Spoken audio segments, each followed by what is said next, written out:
This week we're doing something different. We're discussing the most translated book ever.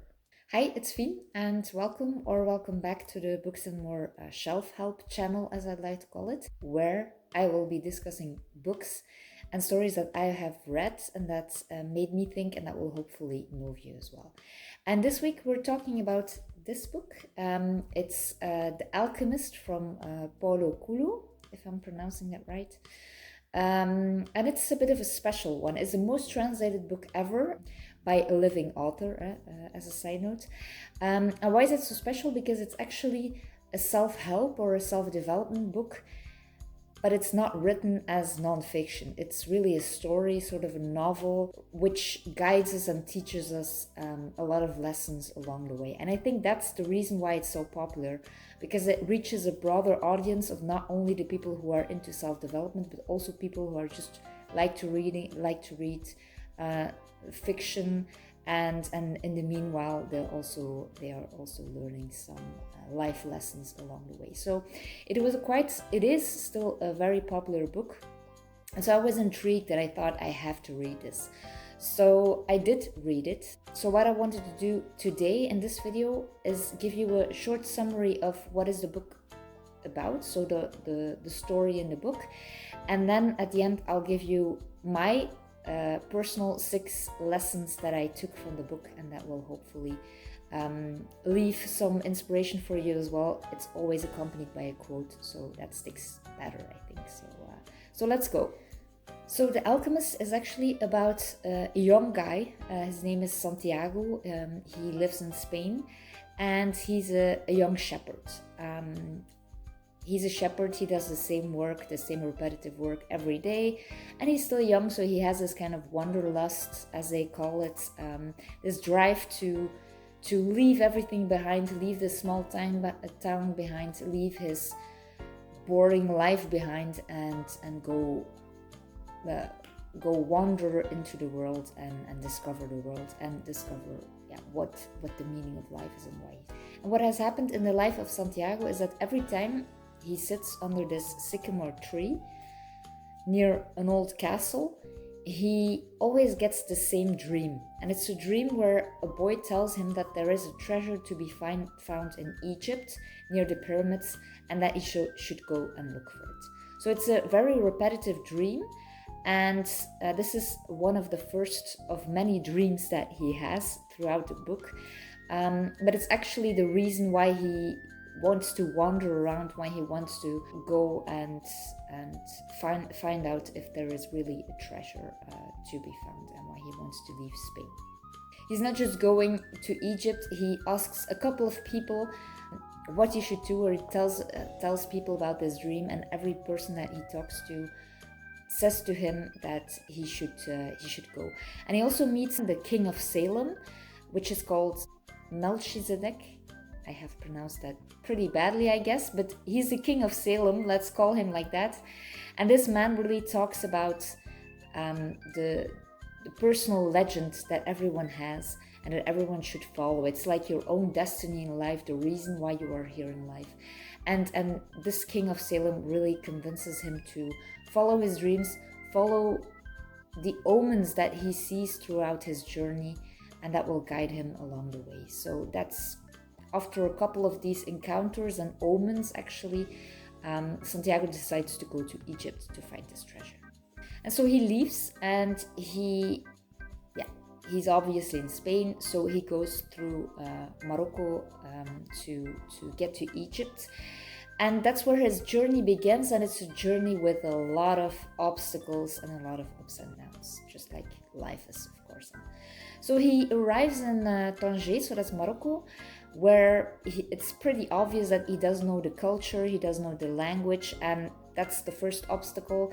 And that's also the reason why in one of the first scenes when he arrives in Tanger, that a certain guy steals all his money. So he just arrived after selling some sheep to get some money to get through this journey to Egypt. And because of this language barrier, a guy just steals all of his money. So he's there, and he's already contemplating, like, what should I do? Should I just go back? But then he remembers the king of Salem, And he thinks, yeah, I should just go for it and just keep going. But of course, he doesn't have any money at that time, so he has to do something to earn some money to keep going to keep being able to go through Egypt. So he found somewhere on the top of a mountain, somewhere in Tangier, he finds this little store that sells crystal. And yeah, Santiago decides that, or he discusses with the man, like, I will help you sell some crystal if you can give me some money. And so this merchant is actually someone who had dreams of visiting a certain place. I think it was Mecca, but he never did it because he had his local store and he never followed his dreams. And now he sees this guy Santiago, who has his big dream to go to Egypt, and he sees this really as an omen. And he also sees and notices that Santiago really has a feeling for sales. So he decides to keep him in and give him a job. Santiago notices stuff around him. He starts selling these crystal glasses, and so people can drink tea from them when they're on top of the mountain and they're thirsty. So he figures all these things out, and he's able to take some risks in the business because this merchant sees Santiago and his rival at the store as really an omen, and gives him the freedom eventually to make some business decisions, take some risks in the store. And eventually it turns out pretty well, because after about a year the store really does well. The merchant is pretty rich, and Santiago obviously is also pretty rich at that time. The merchant still doesn't decide to go follow his dream. He just stays locally in the store because he thinks it's too old right now, so he just stays there. But of course Santiago wants to follow his dream and wants to go to Egypt to find his treasure. And now he has some money, so he decides to join a caravan that is leaving through the desert. And so that's where the next chapter or the next part of the book starts, because there in the caravan Santiago meets this Englishman, and this Englishman is reading all these scientific books, and he tells Santiago about the Alchemist. And the Alchemist is a guy who can turn metal or lead into gold. And so Santiago, he meets this guy. It's a bit of a weirdo. They go through the desert within this caravan, and they arrive at a certain oasis where they have to stay for a while, because there were in the desert there was some danger in the desert. And so they stayed for a while in this oasis, which should have been a safe place to stay for a while. And that's also where this alchemist is located and where he lives. So Santiago, he's there. One day he sees these two hawks circling around in the sky, and he remembers suddenly that he had this vision or this dream that it's an omen for an attack on the oasis. So he talks to a couple of people. At first they don't really believe him, but eventually they say, okay, what if he's right? And they start prepping or preparing for this attack. Eventually the attack happens, and they were of course prepared, so they were pretty quickly to stop this attack. And after maybe a day or something, it was done. So Santiago becomes a bit of the hero in this oasis, and it also triggers the attention of the alchemist, who wants to know more about the Santiago guy, who apparently is very good at reading omens and signs. And so the alchemist becomes really this guide or mentor for Santiago to guide him through the rest of the journey towards Egypt. And so Santiago arrives eventually in Egypt after a couple of hurdles along the way as well. And so when he gets there, he starts digging for this treasure, and he notices that there has been some thieves before him and that this treasure is being robbed and it's not there anymore. So then he's like, okay, what should I do? There is a certain person there who tells him about his own dream, where he sees or he hears in his dream that there is a treasure underneath a sycamore tree near a church, an old church. And then Santiago remembers, okay, but I know this place. So he goes back home to the same sycamore tree where he had the dreams of this treasure to be found. He digs there, and there he finds the treasure. So yeah, that's a bit the moral of the story also. Yeah, this treasure was already there in the first place. So that's the story, and it's full of metaphors and it's full of lessons. So I just wanted to share also 6 lessons that I took away from the book, and it's also accompanied by a quote because that sticks better than just a lesson of the book. So the first lesson that I took away from the book, and it's actually throughout the whole book, it's the moral of the story, is always follow your dreams. And the quote that I want to share here is, it's from the book, it's the possibility of having a dream come true that makes life interesting. And that's what Santiago really does. And he has this dream of leaving everything behind, going out in the world to find this treasure, and that's what he does. And that's eventually what he finds. He eventually finds the treasure, not really where he was thinking it would be in the first place, but he follows his dreams and he eventually finds it. The second lesson that I took out from this is embrace or find your personal legend, your personal truth, your destiny, your meaning of life. And the quote that I found really interesting, it's I think the most searched for or the most quoted sentence ever of a book, and it's the following: when you want something, all the universe conspires in helping you to achieve it. And that's what the King of Salem tells to Santiago.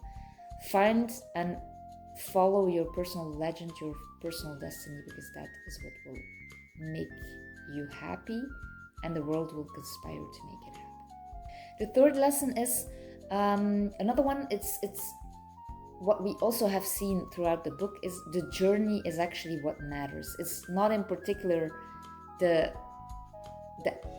treasure itself that is interesting or that Santiago learns the most of. No, it's really who he becomes throughout this journey through the desert that is full of obstacles. And so the journey matters, is what matters. The journey is what you learn from, and it's about perseverance. And so the quote that I thought was, I think I have 2 quotes for this one. First one is, the secret of life is to fall 7 times and to get up 8. And then the second quote is, there is only one way to learn, and it's through action. The fourth lesson is about the fear of failure and how it holds us down, and that we should really overcome this fear of failure. And the quote that I wanted to discuss here is, there is only one thing that makes a dream impossible to achieve, and that's the fear of failure. So this is what I was talking about with the alchemist who can turn metal or lead into gold, and it's really about this perseverance and overcoming all the obstacles along the way in the desert. But Santiago has a lot of fears along the way, not only physical but also like mentally. Will I be able to do some stuff? And it's really all these obstacles that he has to overcome his own fears to go and find this treasure eventually. The fifth lesson is follow your heart. It's an important one. And the quote that I want to mention here is, you will never be able to escape from your heart, so it's better to listen to what it has to say. And I want to extend it. It's not just listen to your heart, but also notice and follow the omens, because that's really what happens throughout the book. There are a lot of signs or omens that Santiago sees and which guide him towards this treasure to be found. And that's also what we should do in our own lives, really follow what is inside our hearts. And there will probably be signs along the way that maybe now we're not really noticing, but pay attention to these signs that will eventually lead you into the right direction if you just follow your heart and these signs along the way. And then the last lesson is actually also a bit of the ironical end of the book. The treasure you seek is within. And the quote that I want to mention here, remember that wherever your heart is, there you will find your treasure.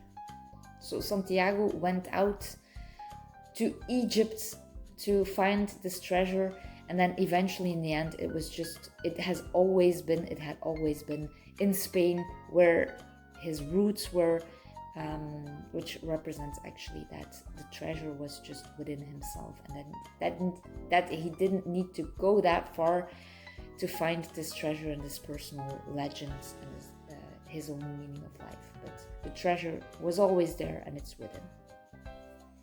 So that was it. So those were the 6 lessons that I took from it. I'm gonna be honest, I heard a lot of about this book. I was really curious. I was excited to read it, and it left me a bit dissatisfied, or I was a bit disappointed, to be honest.